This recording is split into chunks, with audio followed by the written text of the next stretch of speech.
Sure, so Bryan Legend, we're in East London at the moment at Crown Plaza, where we've got a meet and greet from our SRT, which is a Safuu Racing team event, over the next 3 days, which is really exciting. It's all part of Safuu, where we're getting together, which is partly some investors as well as some YouTubers, we're just basically meeting and greeting and trying to develop a brand for Safuu Racing. So the next couple of days, we're getting out there to see our cars on the track and see how they perform.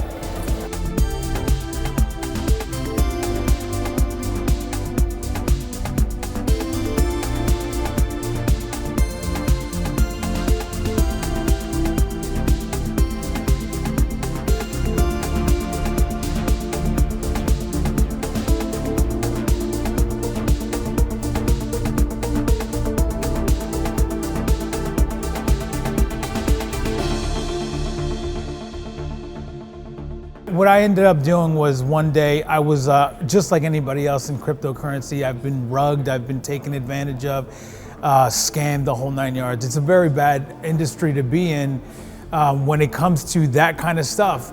But if you have to be a strong person, you've got to be someone that can't give up, just like anything else. You're not going to be able to be good at anything or great at anything, especially great at anything, if you come into it thinking that it's just gonna happen all at once or that it's gonna be easy. It just doesn't work that way. Things don't work that way. Nothing works that way.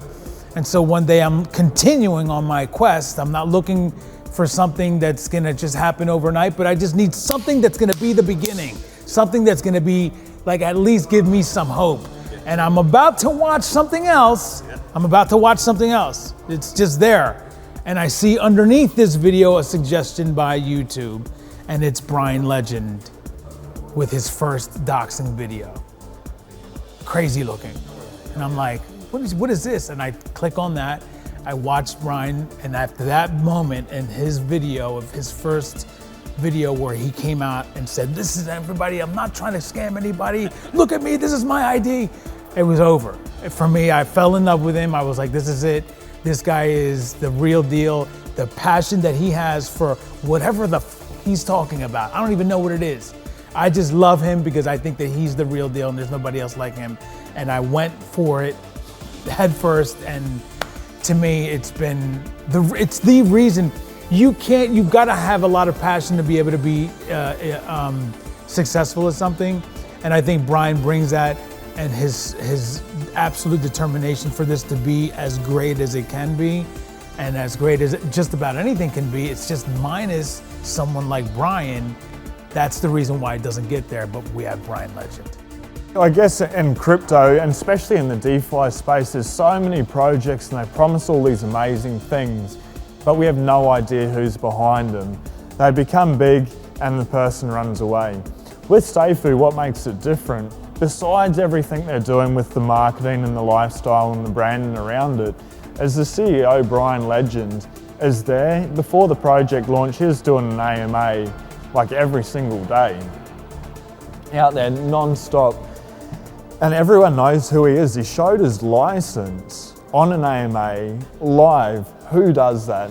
Grew up from more of a blue-collar environment, with my family not being in the scums of not being able to afford things, but more in the way that, you got to work for the man, you got to do the 9 to 5 and put in the hard work. Now, I believe in putting in hard work, otherwise I wouldn't have got to the place I am today. So that's, I'm not questioning that. But as far as working for someone else, I've never been a big believer in that. So from being brought up, my dad, my father always was, the blue collar worker, always working for the man and, in factory work and all that sort of stuff. And he always believed in money's, kind of not the root of all evil, but more so something that anybody who had money was, either doing something wrong or had the foul intent or robbed it off someone else, right? So I kind of question that belief and form my own, beliefs to say, well, it's not, you can obviously do something to try to give back to the world and doing something right. And by that, if you're not really focused on the money, but you're more focused on the vision about helping others, then the money's just going to come freely towards you anyway. So that's kind of my mentality of where I am right now. It's not, hey, I'm focused on making money. I have money, that's fine. It's more about helping others, doing something right and creating a new kind of category, a new a new ecosystem, if you will, about making others wealthy, and through that wealth, I become wealthy anyway. Bryan definitely, when I first saw him, he did mention and he teased that he was tall. I'm average size, I'm 5'6". And so Bryan teased that he was quite tall, so when I met him and he gave me a hug, I was like, this guy is very tall. I mean, he like bent over to hug me, and I was like, wow. And you know, as we did the meet and greet, it was absolutely amazing. You know, he's very personable, and you saw him rotating around. He didn't stick to one place. He wanted to get a chance to meet everyone and get a chance to talk with everyone, and I love that. I love that, you know, someone that's a type A personality, such as myself, I try to do that when I host parties or get-togethers. I want to make sure that a lot of people feel comfortable. And that's what Bryan was doing in that meet and greet, and I was observing how he was interacting, and very personable guy. You know, met every expectation that, you know, like you were saying, when you're watching him on YouTube and you're watching him from your screen, and then all of a sudden you're seeing him in person, he's exactly that person. I don't know the exact timing, but as in the year more so. But I remember being on an aircraft flying to Melbourne at the time, and I believe if I had to put it down as a year, I'd probably say it was about 9 years ago. So back then I was flying on a plane. They've got these in-craft, in-flight magazines on the aircraft. I remember opening up a magazine, reading all these different kind of articles, and one was in there about a guy, namely about Bitcoin, how he's lost his Bitcoin, right? He had a hard drive, and this is a story that most people are aware of, that he had, I think it's $300 million or something crazy amount of all this Bitcoin, which he lost. He just threw away the hard drive when he mined it at first, because he thought, oh, whatever the event may be, he lost his hard drive, right? So he lost his Bitcoin, and he was trying to get people to salvage through all the rubble and where all the garbage was collected, and he spent millions of dollars trying to even persuade the governments to say, okay, well, you're allowed to go through all this rubble and parts to try to salvage this hard drive to get $300 million, right? And I remember at that time reading that magazine of Bitcoin, and it was only around $200 at the time per Bitcoin. And I thought, and I was really young at that stage, or younger, and I remember reading it going, oh, it must be something to this Bitcoin, like kind of what is it? And that's the point where I first kind of wanted to get in and understand about crypto. So now I didn't invest in Bitcoin at that stage. It's just when I first learned about what Bitcoin was. And yeah, during the next few years, I began more, understanding it, getting more involved in it, trying to mine it probably a couple of years later, I'd say, trying to mine it like just a normal GPU thing.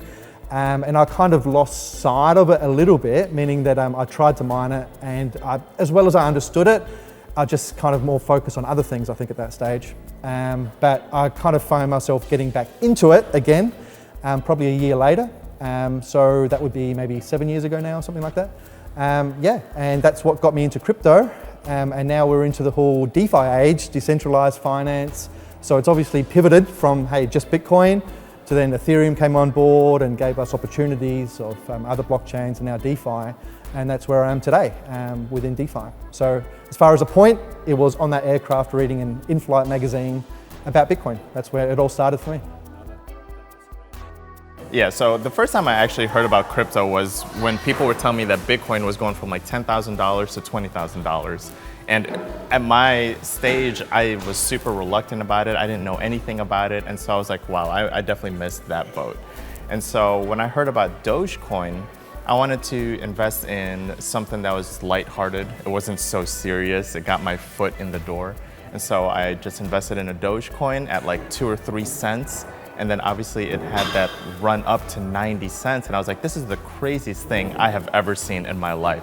And so that allowed me to naturally just do more research into what exactly is crypto and where my money is going right now.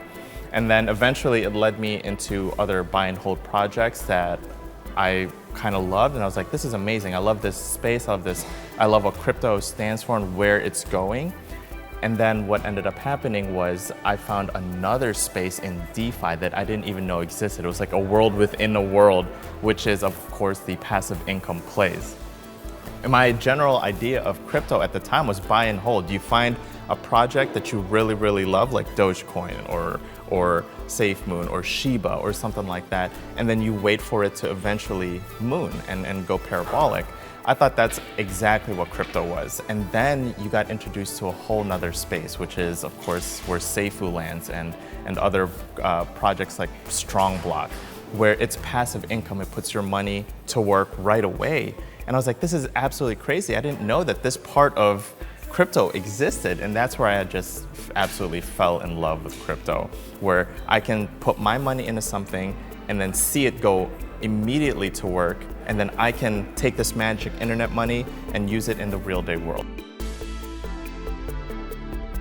Safuu came about more of a way to help out the decentralized finance industry, okay, the DeFi industry. Whereas I saw a lot of projects being launched that they weren't really, there wasn't any face of the name, like there wasn't any team behind them. There's a lot of nefarious activity surrounding DeFi at the moment that we're in right now. So I wanted to do something to prove against that narrative and change that into the right direction, what it should be, which is, hey, it's a proper legitimate, enterprise that we're doing. We've got a team behind us. There's a face of the name.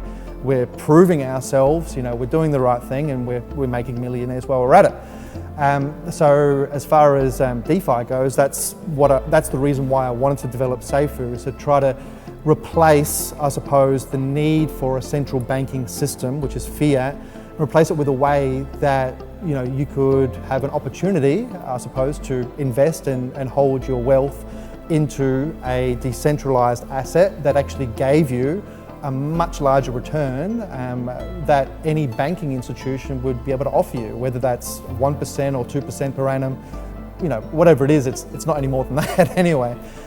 Whereas if you had that idea, now there's a lot of trust that go with the banking system there as well, which means that there's less risk, that people have a central bank, they rely on them, they know it works with all governments. But look, if you could have an opportunity to say, well, instead of accepting only 1-2%, or even potentially paying all these fees, what if there was some other way that I could have the same level of trust but put it into a decentralized mechanism that I would actually earn interest through, and something that's actually not arbitrary, but it's actually guaranteed to be giving me a certain level of interest through that time. And that's what I wanted Safuu to become, is just give you that option. Instead of holding money in the bank, well, you can hold it through a decentralized asset. And the Safuu mechanism behind it is a rebasing mechanism, which means that just holding the currency, or holding the asset, if you will, it's programmed within the asset itself to be giving you, X amount of interest, per minute, per day, throughout it. So it can't be argued against, meaning that, hey, it's programmed, it can't be edited, it can't be changed. This is the interest rate, that's what you're getting. And that's why we've become so successful, I believe, and why our ecosystem is only growing quite substantially. Been talking about Safuu, I got in on the pre-sale and found out about it just before launch. It's been an amazing journey ever since, and I've really grown as the project. It's still in its infancy, but it's really starting to find its feet and find market awareness and growth, and I think it's just about to pop off. So that's the start of that journey with Safuu. Our roadmap, when we first initialized and produced our roadmap, that was more of a, okay, well, here's a kind of baseline of where we want to kind of go or head to. But with anything with crypto, we've got to adapt to the changes in the crypto market, and that changes every day, every week, it's rapidly changing. So we need to not only keep up with that, but we need to try to think at least 10, 15 steps ahead of where I think crypto is going to be, this time next month. Okay, so we always need to be at least 15 steps ahead of the game. So when I think about executing, I try to think at least a year on out of where we're going to be. So our roadmap has definitely changed since when we launched, with the introduction of Safuu Airlines that we're building. Safuu Racing team definitely wasn't part of that initial roadmap either. And now Safuu Lifestyle. So there's certain niches that we're obviously trying to target. And as a CEO, I feel what you really need to do is you really need to try to put your arms out into trying to feel out of what these niches can produce and seeing if that's, hey, something that would work. So you don't put all your eggs in one basket, is what I'm trying to say. You need to try to see what category will and won't work. Now, Safuu Racing Team has worked, it is working. We're obviously going to keep that and expand on it.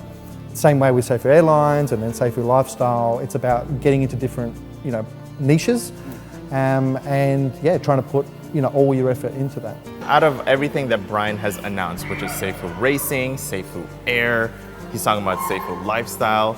The biggest thing I've been the most excited about, and that's because it comes from my background in technology, which is 15 years, is the blockchain, because it addresses a lot of issues that people have in regards to right now, which is sustainability. Blockchain automatically answers that question because it automatically brings in native revenue if you have projects building on top of the blockchain. The blockchain is in itself absolutely something I'm bullish and very excited about.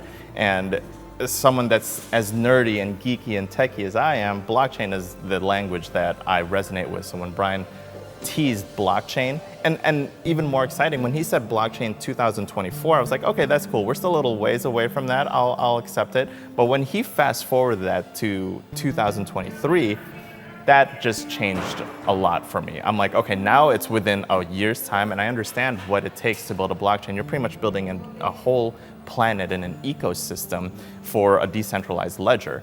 And of course, you have to put your spin and your flavor on it, which Bryan intends to do with the auto rebasing and auto compounding, first one of its kind. And so that is something I'm super excited about, because why wouldn't another project want to build themselves on Safuu's blockchain when they know that they're going to get auto rebasing and auto compounding features as well? And so that's something I'm insanely excited about, because I've seen historically with data what happens to a project when it becomes its own blockchain. Binance being one of them, when it pulled away from Ethereum, that is the biggest piece of data you have there. They went from 10 cents to $600, right? So not only does it have positive price action, it also addresses a lot of things that people are concerned about with sustainability and stuff like that. The number one thing, the biggest thing that's going to be exciting is the Safuu blockchain. When that comes to fruition sometime next year, sometime maybe in July of 2023, that's when you have all kinds of utility coming into play, including and still the rebasing of tokens that give people passive income. Safuu blockchain was more of a vision that I had from the early days, thinking like 2-3 years ahead, right? So it was always something in the back of my mind thinking, okay, we're going to release blockchain.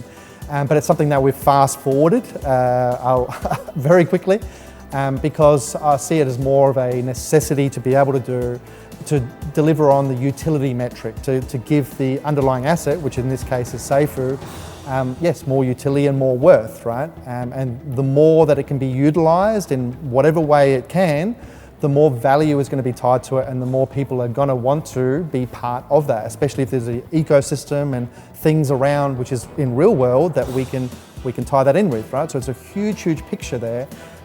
So as far as blockchain, yes, in terms of revenue, because that's the main part of utility. People ask, well, how can you afford to be paying out these outrageous APYs? Like, how can it afford that?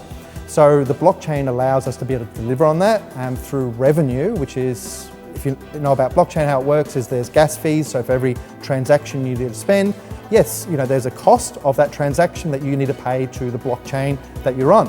Whether it's us, whether it's Ethereum, whether it's Binance Chain, whether it's anything, you need to be paying that gas fee for that transaction. So that's the revenue aspect. So if we can become our own blockchain and deliver our APYs through capturing all those gas fees and all those transactions to be able to pay out those APYs, well, then it becomes sustainable, okay? So the whole thing boils back to sustainability, and the only way you can really be sustainable as a project long term, anybody can be sustainable for a couple of weeks, but it's about a year, 2 years, 3 years, or in my case, thinking at least 15 odd years ahead, right? And we have got a vision to be that number 2 leader in the crypto sphere, which is meaning, hey, what can we do to outpace and deliver something that's totally unique, right? And to try to take that number 2 spot of Ethereum, okay? And people go, oh, it's impossible, you can't do it, but you need to be doing something different. So the thing that we're doing different and what makes Safuu not only sustainable but unique, and through that uniqueness will deliver on that sustainability, is to be the first, world first cryptocurrency rebasing auto staking blockchain, which is unheard of. So there's no blockchain out there that by holding the coin or the token, that you're going to be getting X amount of rewards that's guaranteed through the protocol, and getting even extra fees, an extra revenue stream, I suppose, passive income through owning like a validator node. And a validator node is very simply just a way that you can validate and give credence to the overall chain and be part of that decentralized culture, to be saying, hey, this, just the same way as Bitcoin has many thousands and millions of computers all connected to all agree on, hey, this transaction is legitimate, it goes through because we all agree. The same way as Safuu blockchain will be in that same gear, that you'll have X amount of nodes that will all agree this transaction's valid. And all those node operators will be getting a percentage in terms of yield, so their passive income through owning that node, being part of that blockchain. Much the same way as Bitcoin and Ethereum work and everything like that. But it won't be proof of work, so there won't be any electricity technically that you need to use to the grid, like that it'll just be proof of stake. So all you need to do is literally hold your Safuu and prove that yes, you hold that percentage in Safuu locked against that node to be given that revenue.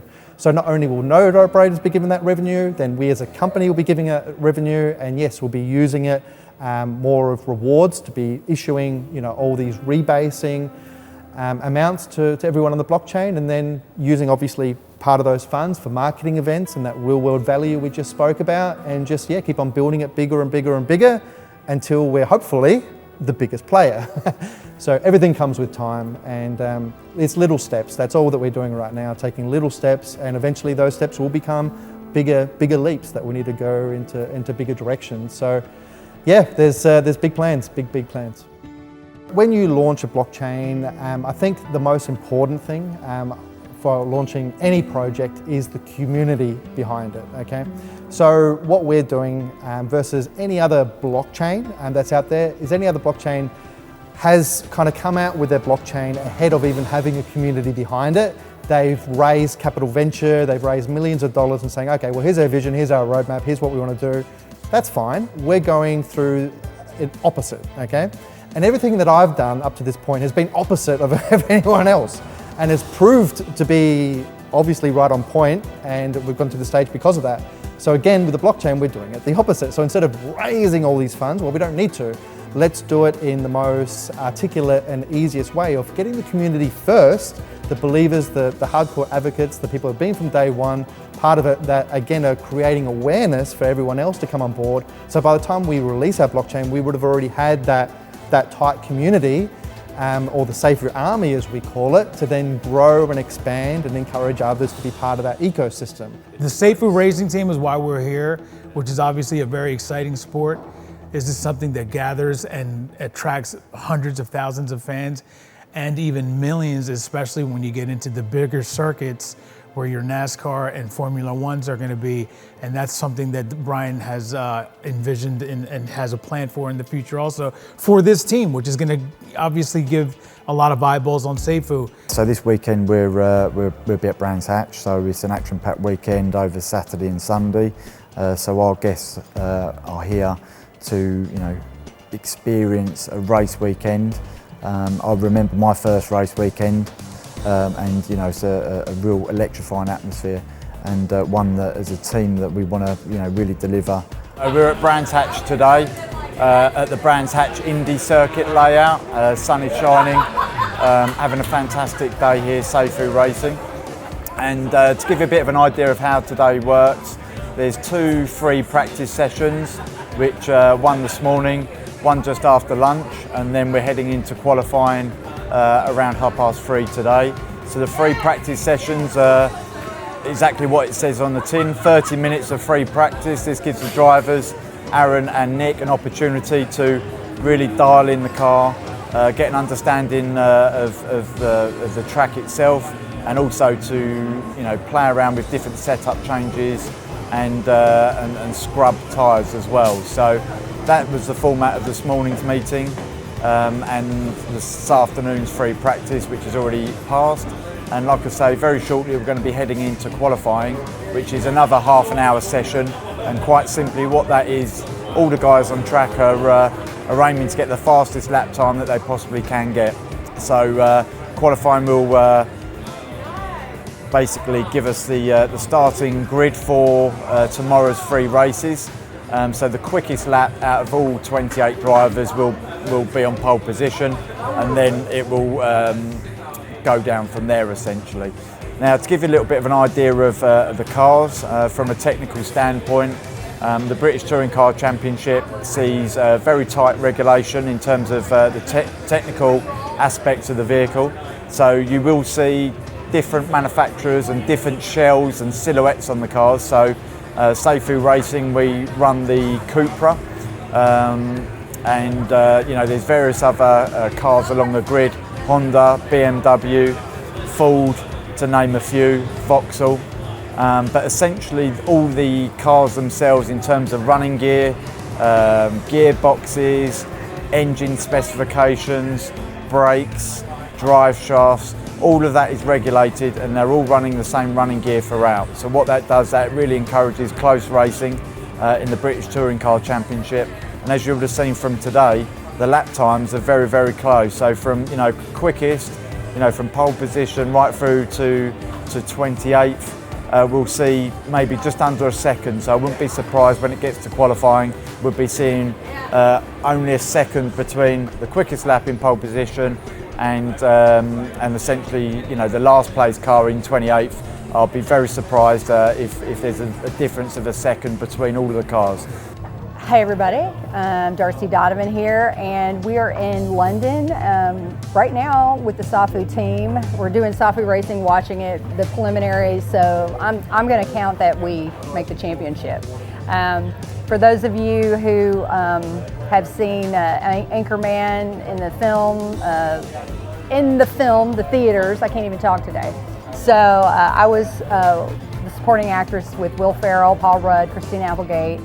And I've done a lot of television shows, Modern Family, Parks and Rec, the list goes on and on, Nip Tuck, I can't think right now. And I authored a book called Darcy's Daily Dose of Inspiration. And right now I'm working on an NFT project that's going to be funding the entertainment industry, decentralized filming. So I'm really excited about that. Right now I want to say I'm very excited that we're here in London, and we're actually going to be doing the qualified tomorrow. It's actually preliminaries, right? It's the championship. So we're going to be crowning the championship tomorrow in London for Safuu Racing, and I'm hoping that we qualify, because I've seen some drivers that I wouldn't put them in a video game. I would not give them a video game.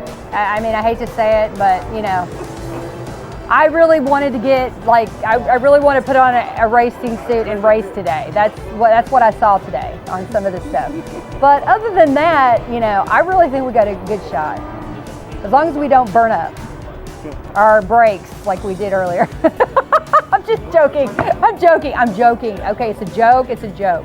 All right, Ricky Gervais, help me here. Anyway, so I hope you all, enjoy the video and enjoy the racing. And I got to tell you, Safuu, big things to come. So if you're not invested, I would definitely invest now. It's got my approval, my stamp, and we're off to the races.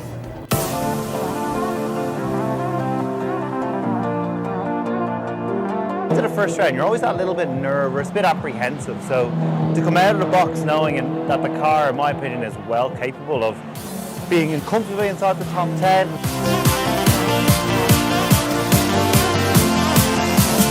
I believe that we're expecting about a 50,000 crowd, which is actually a lot compared to the numerous years when we went through COVID. There was much less.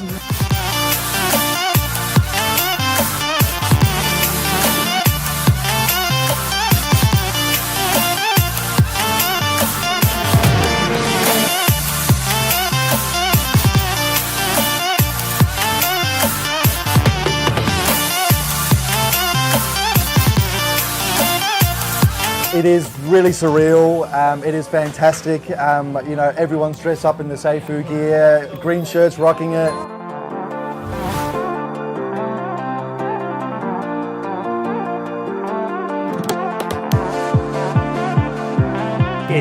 It's nice to get that under your belt and know that, all right, this is going to be a seriously good year.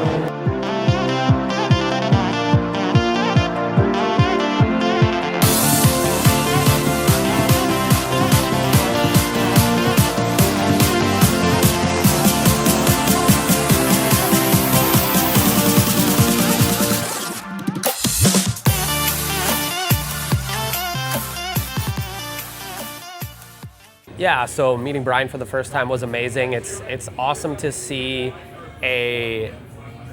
somebody that you see on YouTube, somebody that you believe in, a project you believe in and have invested in as an investor, and then being able to actually meet that person and meet other community members. Yeah, it's an amazing experience. We're trying to tie in the crypto world, which, you know, you've got your hardcore enthusiasts and people know about crypto, and there's only a low percentage that knows about DeFi anyway, but the 90% of the markets that don't know anything about crypto or think it's a whole scam, they look to the real world for something that gives them tangible value, you know, something they can see, they can hold in their hand, touch, feel, see for their own eyes.